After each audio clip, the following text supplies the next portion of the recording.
Saya akan membahas mengenai suatu bab dari mata kuliah menggambar teknik, yaitu fungsi dan sifat gambar sebagai bahasa teknik, yang dimana dosen pembimbing saya kali ini ialah Bapak Andri Nasution, ST.MT.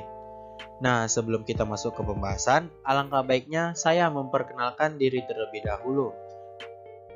Perkenalkan, nama saya Auditio Mika Ananda Putra dengan NIM 210403004 dari Fakultas Teknik Prodi Teknik Industri Universitas Sumatera Utara.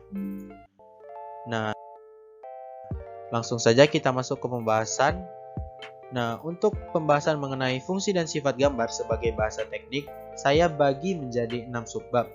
Yang pertama ada gambar sebagai bahasa teknik, kemudian ada perbedaan gambar teknik dengan gambar yang lain, yang ketiga sifat gambar, yang keempat fungsi gambar, yang kelima sifat gambar dan perkembangan gambar, standar gambar, dan yang keenam kerangka ISO TC10. Nah, untuk pembahasan pertama mengenai gambar sebagai bahasa teknik. Gambar menurut KBBI adalah tiruan barang baik berupa manusia, hewan, tumbuhan, dan lain sebagainya yang dibuat dengan coretan pensil ataupun media tulis lainnya pada kertas dan berbagai bidang lainnya.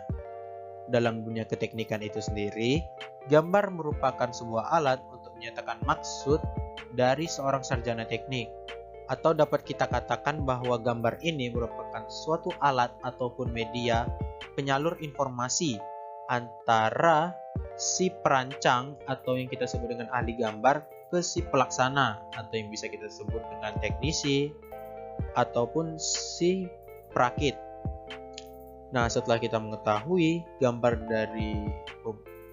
secara umum dan juga gambar dalam dunia keteknikan, dapat kita simpulkan bahwa gambar teknik adalah representasi 2 dimensi dari objek 3 dimensi yang berisikan informasi mengenai bentuk, ukuran, kualitas permukaan, bahan, proses pembuatan, dan lain-lain dari suatu objek. Nah, di sini saya sudah menyediakan tabel untuk mengenai gambar dan bahasa. Untuk lisan sendiri, inderanya berupa akustik, untuk kalimat berupa indera visual, dan untuk gambar berupa indera visual juga. Untuk lisan, ekspresinya berupa suara. Untuk kalimat, ekspresinya berupa kalimat, dan untuk gambar, ekspresinya berupa gambar. Untuk lisan dan kalimat, aturannya berupa tata bahasa, serta untuk gambar, aturannya berupa standar gambar. Nah, selanjutnya kita akan membahas mengenai perbedaan gambar teknik dengan gambar yang lain. Nah, untuk gambar itu sendiri berupa sebuah gambar, sketsa, ataupun gambar 3 dimensi. Yang kedua, yaitu tulisan berupa kata-kata, cerita, ataupun imajinasi. Dan yang ketiga, yaitu ada model 3 dimensi, yaitu berupa model tanah liat, model plastik, ataupun prototipe. Dan yang terakhir adalah gambar teknik, yaitu berupa representasinya berupa gambar 2 dimensi yang sudah sesuai dengan standarisasi ISO ataupun standarisasi badan internasional atau badan standarisasi internasional. Untuk gambar, tulisan, dan model 3 dimensi berupa visualisasi, imajinasi, dan variabel. Dan untuk gambar teknik yaitu berupa spesifikasi yang sudah sesuai dengan aturan yang berlaku pada badan standarisasi internasional. Selanjutnya kita akan membahas mengenai sifat gambar. Nah, untuk sifat gambar ada 6. Yang pertama internasionalisasi gambar, yang kedua adalah mempopulerkan gambar, yang ketiga perumusan gambar, yang keempat sistematika gambar, yang kelima penyederhanaan gambar, dan yang keenam ada modernisasi gambar. Internasionalisasi gambar. Peraturan-peraturan gambar dimulai dengan persetujuan bersama dengan orang-orang bersangkutan dan kemudian menjadi bentuk standar perusahaan. Seiring dengan berkembangnya dunia usaha, diperlukan adanya standarisasi secara nasional maupun internasional. Hal ini untuk memudahkan pemahaman mengenai suatu gambar. Nah, maksud dari internasionalisasi gambar ini yang dimana sudah ditetapkannya sebuah standar untuk gambar teknik, yang dimana jika seandainya suatu negara ataupun suatu perusahaan di suatu negara membuat sebuah gambar teknik, itu dapat dipahami oleh perusahaan lain di berbagai negara, yang dimana gambarnya ini sudah sesuai dengan standarisasi yang sudah diketahui oleh semua orang, yang dimana badan standarisasi internasional itu ialah ISO, dan untuk badan standarisasi di Indonesia yaitu berupa SNI atau Standar Nasional Indonesia. Kemudian ada sifat gambar mempopulerkan gambar. Dalam lingkungan yang menggunakan teknologi canggih, jumlah orang yang harus membaca dan mempergunakan gambar meningkat pesat. Akibatnya, diperlukan proses mempopulerkan gambar agar dapat dipahami, baik dari segi peraturan, standarisasi, dan lain-lain. Nah, mempopulerkan gambar ini sendiri berfungsi yang dimana dapat memudahkan proses berkembangnya gambar teknik, sehingga tidak hanya satu institusi perusahaan saja yang mengerti mengenai gambar teknik itu sendiri. Kemudian ada perumusan gambar.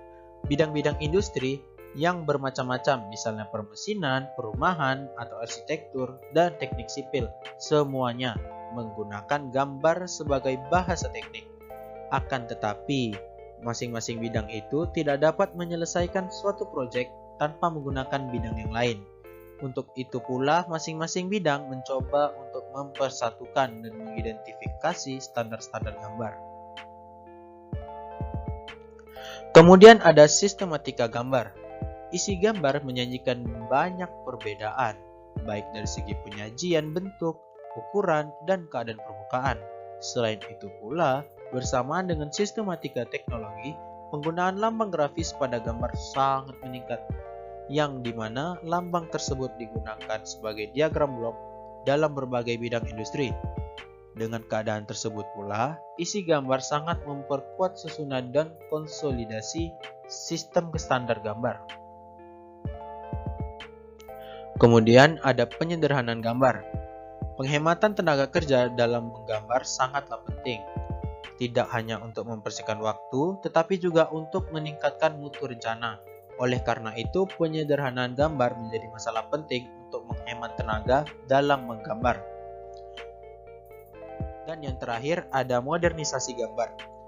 Dengan kemajuan teknologi, standar gambar telah dipaksa untuk mengikuti perkembangan teknologi.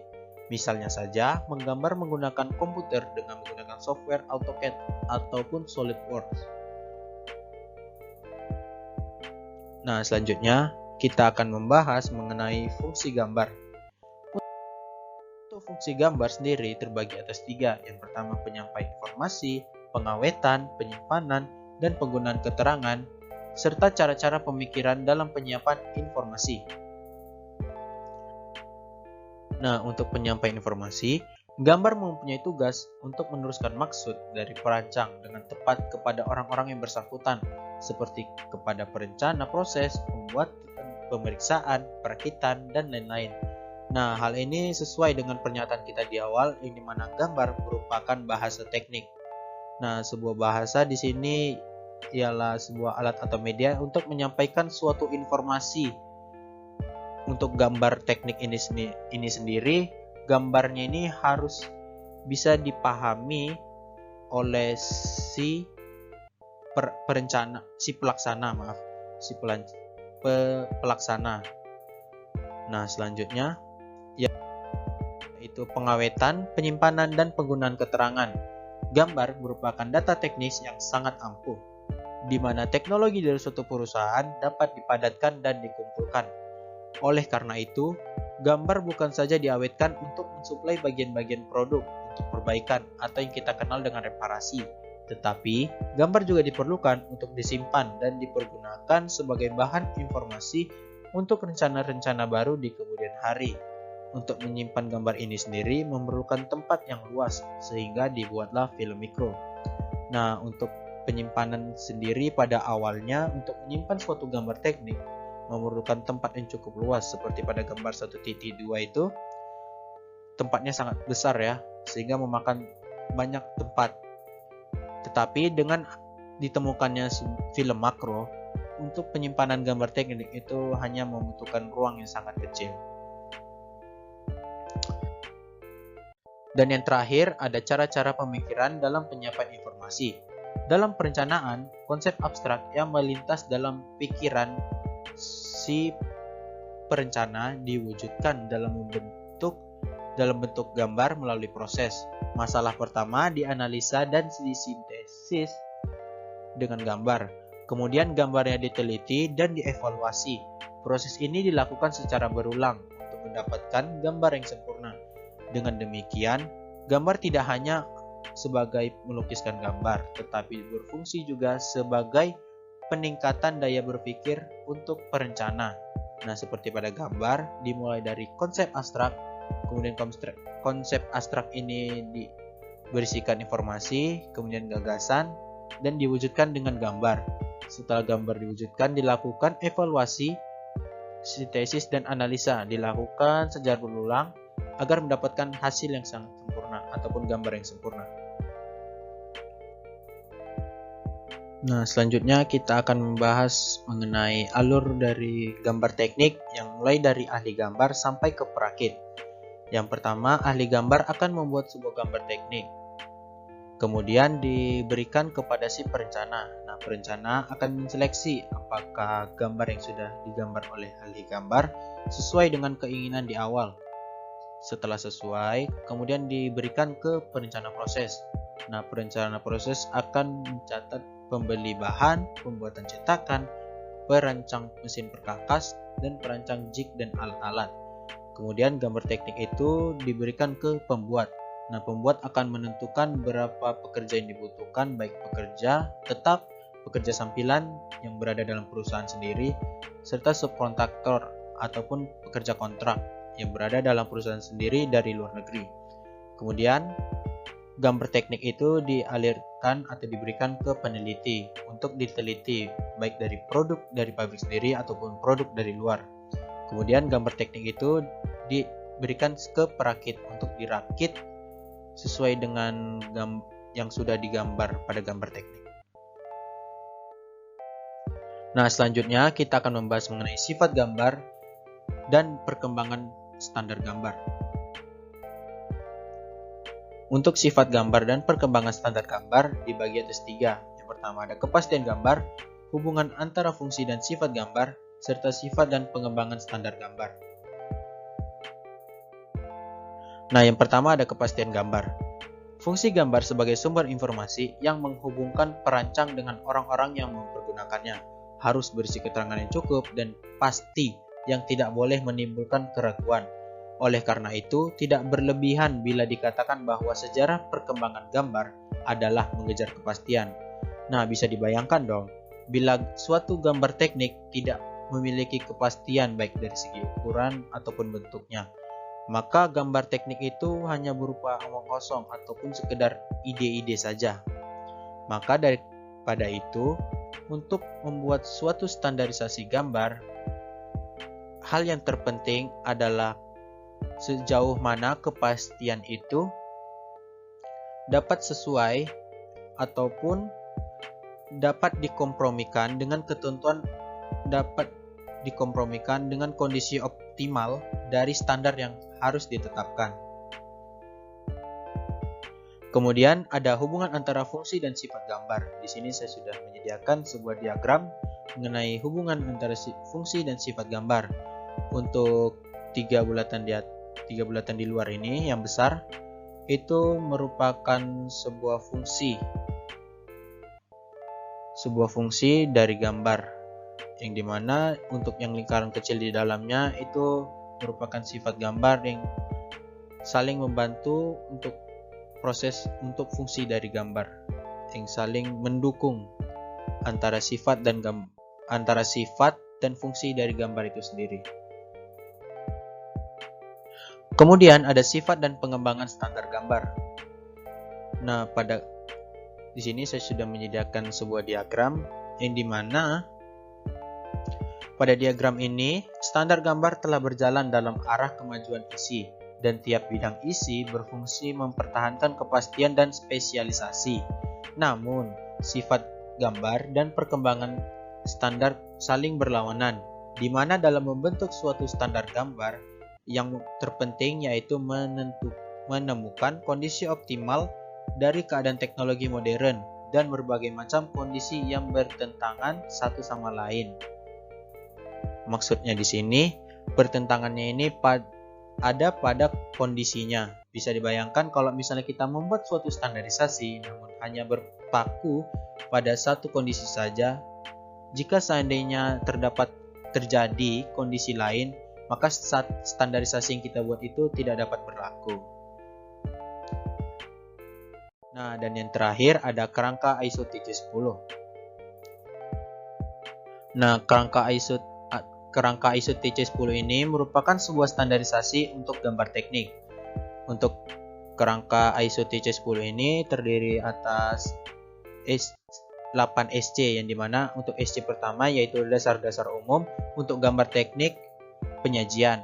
Nah, untuk SC1 ini dibagi dua, yaitu penyajian dengan lambang serta gambar kerja.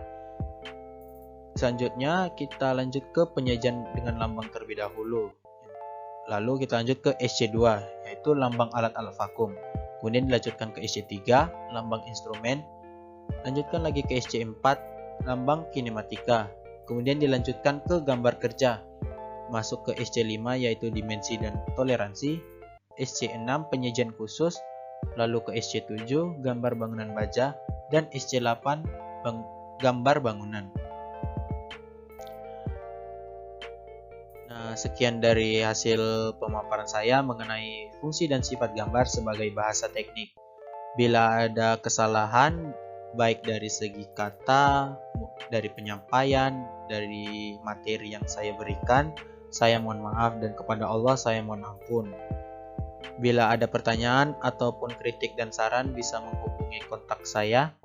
Terima kasih yang sudah menonton. Saya harap ilmu yang saya bagikan pada video ini dapat bermanfaat bagi kita semua, dapat dijadikan referensi untuk teman-teman sekalian. Sekian dari saya. Assalamualaikum warahmatullahi wabarakatuh. Salam teknik.